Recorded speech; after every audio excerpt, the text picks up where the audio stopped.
Bonjour à tous, c'est Boulistrad, merci beaucoup d'être là pour cette nouvelle vidéo. Et aujourd'hui, c'est une vidéo un peu particulière, mais qui reviendra tous les week-ends pour une raison pratique.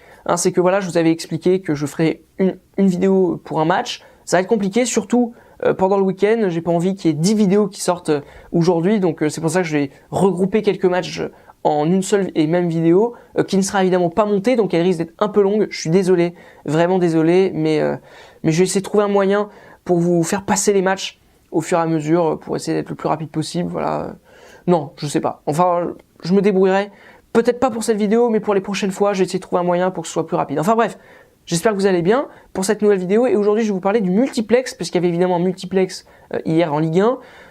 Voilà, hier c'était 4 matchs, ça peut être 5 des fois, donc ça risque d'être pas mal en Ligue 1. Mais donc voilà. En plus, ces 4 matchs, non pas qu'ils soient mauvais et pas intéressants, c'est que de toute façon, je les regarde, voilà, en multiplex, c'est-à-dire je regarde pas un match en particulier, je regarde tout, voilà, je regarde tous les matchs en même temps.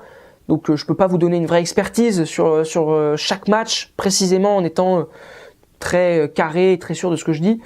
Donc j'en parlais un petit peu de manière rapide et peut-être efficace, je l'espère en tout cas, que ça sera efficace. Le premier match qui me semblait finalement le plus intéressant à aborder en premier, cette phrase n'est pas française, c'est évidemment le Guingamp-Bastia. Défaite de Bastia 5-0 à l'extérieur, avec encore un carton rouge pour Gaël Dany qui est laissé Bastia. Ça devient compliqué là. Franchement, Bastia, au moins essayez de régler ça. C'est pas possible de prendre des cartons rouges à tous les matchs. Déjà parce que ça vous pénalise et en plus parce que ça vous fait passer pour des malades. Donc calmez-vous, essayez de vous contrôler un peu dans les matchs. Ce serait bien. Et puis surtout essayez de bien défendre parce que là 5-0 c'est triste en fait, parce que cette équipe de Bastia, fondamentalement, j'aime bien Saint-Maximin, j'aime bien Gaël Dany, il y a certains joueurs j'aime bien, le latéral gauche, voilà, j'ai plus son nom en tête au moment où je fais la vidéo évidemment, mais j'aime beaucoup ce latéral gauche suédois là, que je trouve très bien, qui a un super pied gauche. Non, il y a vraiment des joueurs assez intéressants à Bastia, mais cette équipe prend l'eau tout le temps, donc c'est quand même un peu inquiétant. Il y a un collectif qui ne prend pas. Et alors, contrairement à toutes les équipes qui ont changé d'entraîneur, parce que Bastia a changé d'entraîneur, a pris Rui et Almeida, contrairement à toutes les équipes qui ont changé de coach, notamment on va en parler de deux plus précisément aujourd'hui, qui ont fait un super match d'ailleurs pendant le multiplex, il n'y a pas de changement.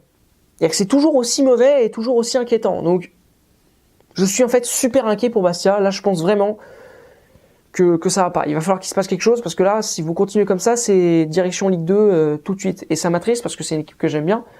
Vraiment, c'est une équipe que j'apprécie et j'ai pas envie de les voir descendre. Voilà.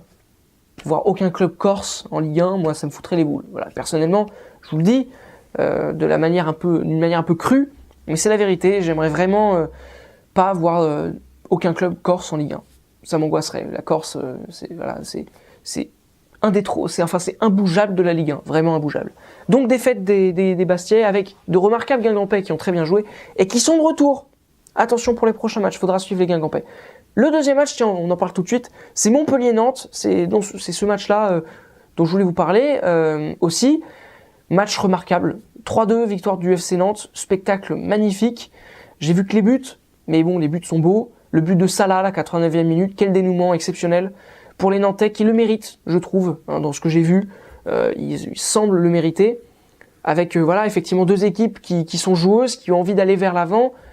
C'est un peu le nouveau visage de la Ligue 1, vous savez, ce visage offensif, agréable, et ça fait plaisir. Ce genre de match-là, franchement, il y a quelques années, mais jamais de la vie on aurait pu voir ça, je pense, dans un multiplex. Ou en tout cas, s'il y avait eu un 3-2, ça aurait été parce que c'était vraiment deux équipes tellement pourries qu'il n'y avait pas de gardien, pas de défense, et peut-être un petit peu d'attaquant que ça aurait marché. Là, non, c'est vraiment s'il y a de la qualité. Mounier, qui est un joueur qui est assez étonnant, franchement, pour ce qu'il fait, c'est vraiment bien ce qu'il fait. Non, et puis voilà, super match. Deux équipes qui ont donc changé d'entraîneur. Conceição qui fait un super boulot à Nantes. Ils sont pas brillants, ils sont pas devenus carrément plus forts depuis que Conceição est là, mais il y a un état d'esprit qui est remarquable dans cette équipe, et grâce à lui, bravo. Et puis même l'arrivée de Jean-Loup Gasset à Montpellier a fait que c'est quand même plutôt cool, et que ça prend forme, et que ça devient plutôt agréable, et même en perdant, même en ayant une défaite à domicile, je suis pas inquiet pour Montpellier, alors qu'il y a quelques temps, je l'étais. Là, je ne le suis plus, donc c'est vraiment une bonne nouvelle. Mais donc une victoire nantaise qui va leur faire beaucoup de bien après la claque qu'ils ont reçue, je vous rappelle, il y a une semaine face à Monaco. Ensuite, je vais regarder ici, parce que j'ai les résultats qui tombent. Voilà, je suis désolé, c'est une vidéo un peu n'importe comment, un peu faite n'importe comment. C'est quoi l'autre? Ah oui, c'est ça. Nancy-Lille. Je m'en souviens pas, c'était un match assez horrible. Victoire 2-1 des Lillois. Ils étaient menés 1-0, ils sont revenus, ils ont marqué et ils ont gagné. Voilà tout ce que j'ai à dire sur ce match. Bravo Lille. Nancy, c'est terrible, ils sont en train de s'enfoncer. Pourtant, ils ont réussi à marquer. Ça faisait longtemps qu'ils n'avaient pas marqué, mais là, ils se sont inclinés assez difficilement face à Lille. Il n'y a rien à dire en fait. C'est assez triste comme spectacle. Tout comme le match Rennes-Dijon. Score final un but partout. Au moins, ça a le mérite de faire que la vidéo va pas être trop longue. Mais pas indigeste, mais pas loin quand même. Tavares qui a marqué pour Dijon, bon, je l'avais un peu imaginé ça. Wesley Saïd pour Rennes, je l'avais imaginé aussi. Ça m'angoisse un peu parce que Dijon est une équipe qui joue très bien cette année. Moi, je trouve franchement c'est une équipe agréable à voir jouer. Et là, depuis 2-3 matchs, c'est toujours des matchs un peu compliqués à regarder. Et Rennes, c'est une équipe qui peut que faire du bon jeu quand tu vois le coach qu'ils ont, les joueurs qu'ils ont. Ils ont je sais pas, mais Gourcuff comme coach, c'est un super coach. Moi, il m'a fait rêver quand il était alors. Enfin, il m'a fait rêver. Il m'a fait apprécier le football lorientais.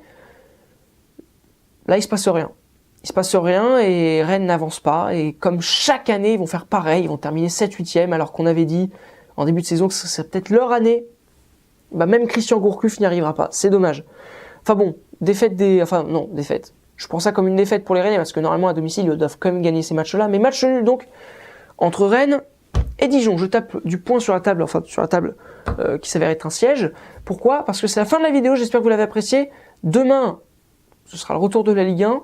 Je ne sais pas encore si je ferai une vidéo coupée ou pas. Enfin bref, on verra.